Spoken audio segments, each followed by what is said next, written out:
It's the best upstream prevention for all downriver cleanup. You want healthy kids, get your marriage in order. If you want a healthy community,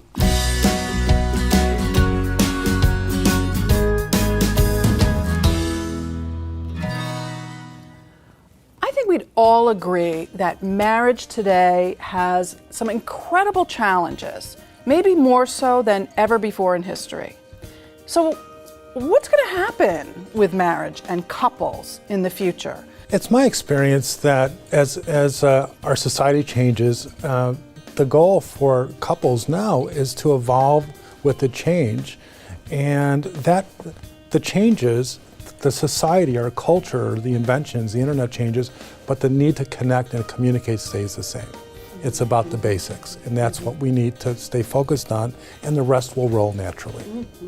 I think stepping out of monogamous relationships is a way of sidestepping the real issue. And to me, the real issue is that we don't know how to manage the inevitable conflicts and the angry feelings that go with it. So when the relationship gets pummeled into the ground, we think, oh, monogamy is to blame, but it's really, we don't know how to deal with our negative feelings in a way that embraces the relationship. So it's not the institution of marriage that's at fault, it's that we haven't learned how to do what we need to do with our negative feelings.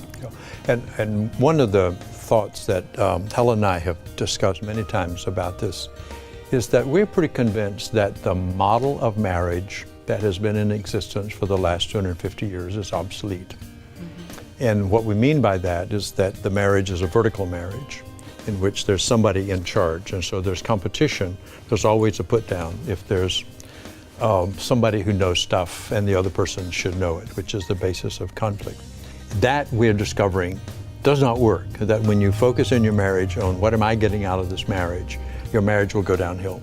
But if you focus on what does this marriage need from me, not what am I going to get from it, but what does this marriage need from me, then you move from an individualistic focused marriage to a partnership marriage, where the relationship is primary rather than the self. Right. And that what's going to happen in the future is that the marriage based on the me is going to disappear, because we think it served its purpose in history to get free from other people picking who you're going to marry and getting into marriage by choice, and had the romantic feelings as the indicator of the right person to be with. That's going to continue, but a new structure will occur, which will be horizontal instead of vertical. Conversation will be dialogical instead of monological. And then we'll have great intimacy, because anxiety will be gone when that structure goes. I also want to appreciate what you've just said about we're in this fast-paced, wild, crazy society. And what does this mean for marriage today? It's the same thing, that a healthy relationship is where there's real connection going on. Harville and I have visited imago therapists, marriage therapists in different parts of the world, and in war-torn parts of the world. We've worked with therapists in Israel, in the Palestinian territories, in Croatia. And it's interesting, as we have gone to those areas, that the couples that are using imago therapy or a good therapy technique, there is joy in their home, even with the bombs going on all around their country. I love how Harville will say it's the best upstream prevention for all downriver cleanup. You want healthy kids, get your marriage in order. If you want a healthy community, all of the marriages in that community should get good relationship education.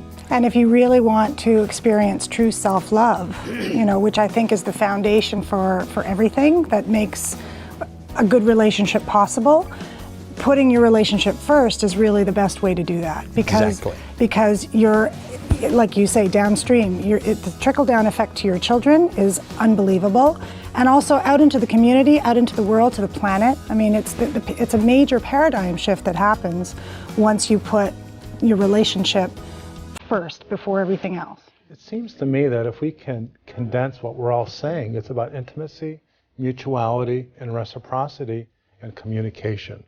And with those characteristics, we can handle any change in technology, any change. And I think this is really the core of how to change relationships, marriage, going forward into sort of the next century. And this piece is so important, what you're all doing around making relationship the #1 priority, because that's what moves marriage into the next century. Perfect.